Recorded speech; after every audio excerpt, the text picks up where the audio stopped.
নমস্কার বন্ধুরা, welcome to Shampa's kitchen. আজকে আপনাদের সাথে শেয়ার করব একাদশীর দিন বা যে কোনো উপোসের দিন উপলক্ষে রাজকীয় স্বাদের সাবুর পায়েস রেসিপি। এই সাবুর পায়েস খুবই টেস্টি, সাথে স্বাস্থ্যকর।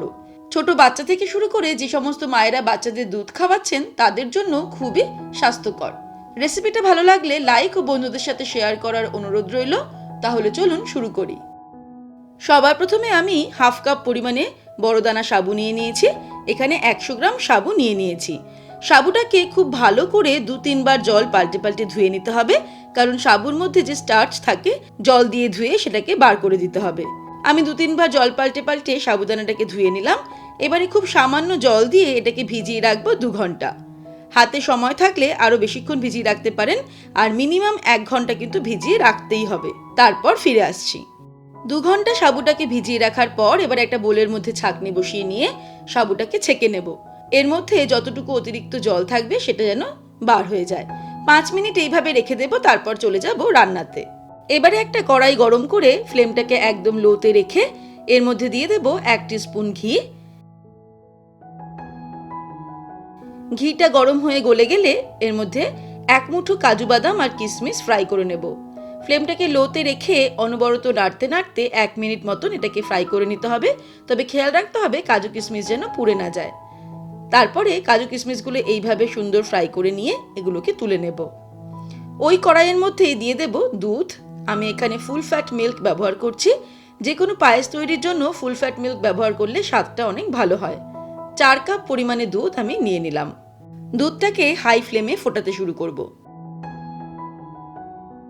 দুধটা যেই হাই ফ্লেমে ফুটতে শুরু করবে তখন ফ্লেমটাকে একদম লোতে করে এর মধ্যে অ্যাড করে দিচ্ছি 1/3 কাপ গুঁড়ো দুধ। তবে এটা অপশনাল, গুঁড়ো দুধ ব্যবহার করলে টেস্টটা খুব ভালো হয় আর দুধটা খুব তাড়াতাড়ি ঘন হয়ে যায়। যদি গুঁড়ো দুধ হাতের সামনে না থাকে তাহলে আরেকটু বেশিক্ষণ ফুটিয়ে দুধটাকে একটু ঘন করে নিতে হবে। আমি যেহেতু গুঁড়ো দুধ অ্যাড করলাম তাই আমি জাস্ট 2 মিনিট এটাকে নাড়তে নাড়তে ফুটিয়ে নেব। গুঁড়ো দুধ অ্যাড করার পরে নাড়তে নাড়তে 3 মিনিট মতো ফুটিয়ে নিলাম দুধটাকে। এখন কিন্তু এটা বেশ খানিকটা ঘন হয়ে গেছে। যদি গুঁড়ো দুধ না অ্যাড করতাম তাহলে কিন্তু আরও কিছুটা সময় লাগতো দুধটা ঘন হতে। এবারে আমি এর মধ্যে ভিজিয়ে রাখা সাবুদানা অ্যাড করে দেব।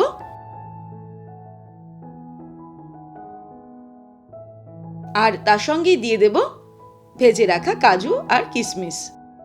তারপরে সবকিছুকে নাড়তে নাড়তে আবারও 2 থেকে 3 মিনিট রান্না করব।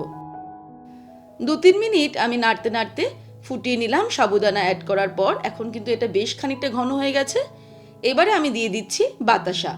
100 গ্রাম বাতাসা দিয়ে দেবো। আপনারা বাতাসা না চাইলে চিনি অ্যাড করতে পারেন, আর চিনি আর বাতাসার পরিমাণটা কিন্তু নিজেদের স্বাদ অনুসারে অ্যাড করতে হবে। বাতাসা দেওয়ার পর আরও 2 মিনিট নাড়তে নাড়তে রান্না করব। ততক্ষণে বাতাসাটা সম্পূর্ণ গলে যাবে। 2-3 মিনিট আমি আরও নাড়তে নাড়তে রান্না করে নিলাম। এবারে ফাইনালি এর মধ্যে দিয়ে দেব 1/2 টিস্পুন এলাচের গুঁড়ো। তারপরে ভালো করে মিক্স করে নিয়ে ওভেনটাকে অফ করে দেব। এলাচের গুঁড়ো না থাকলে ছোট এলাচ ফাটিয়ে তার দানাটাকেও এখানে অ্যাড করা যাবে। ব্যাস তৈরি হয়ে গেল খুব সহজে সাবু দিয়ে রাজকীয় স্বাদের পায়েস রেসিপি। এই সাবুর পায়েস আমরা একাদশীর দিন বা যে কোনো উপোসের দিন তৈরি করতে পারি। একবার সার্ভ করলেই দেখবেন বাচ্চা বড় সকলে পছন্দ করবে। এই পায়েস যেমন সুস্বাদু তেমন স্বাস্থ্যকরও। ছোট বাচ্চা থেকে শুরু করে যেসব মায়েরা বাচ্চাদের দুধ খাওয়াচ্ছেন তাদের জন্য এই পায়েস খুবই পুষ্টিকর। রেসিপিটা ভালো লাগলে লাইক ও বন্ধুদের সাথে শেয়ার করার অনুরোধ রইল। আর আমার শেয়ার করা এমনই নতুন সহজ রেসিপির আপডেট প্রতিদিন পেতে আজই শম্পাস কিচেন চ্যানেলটা সাবস্ক্রাইব করে দিন, আর বেল আইকনটা প্রেস করতে ভুলবেন না। সুস্থ থাকবেন, ভালো থাকবেন। আমি আবার হাজির হব নতুন নতুন রেসিপির সঙ্গে। নমস্কার।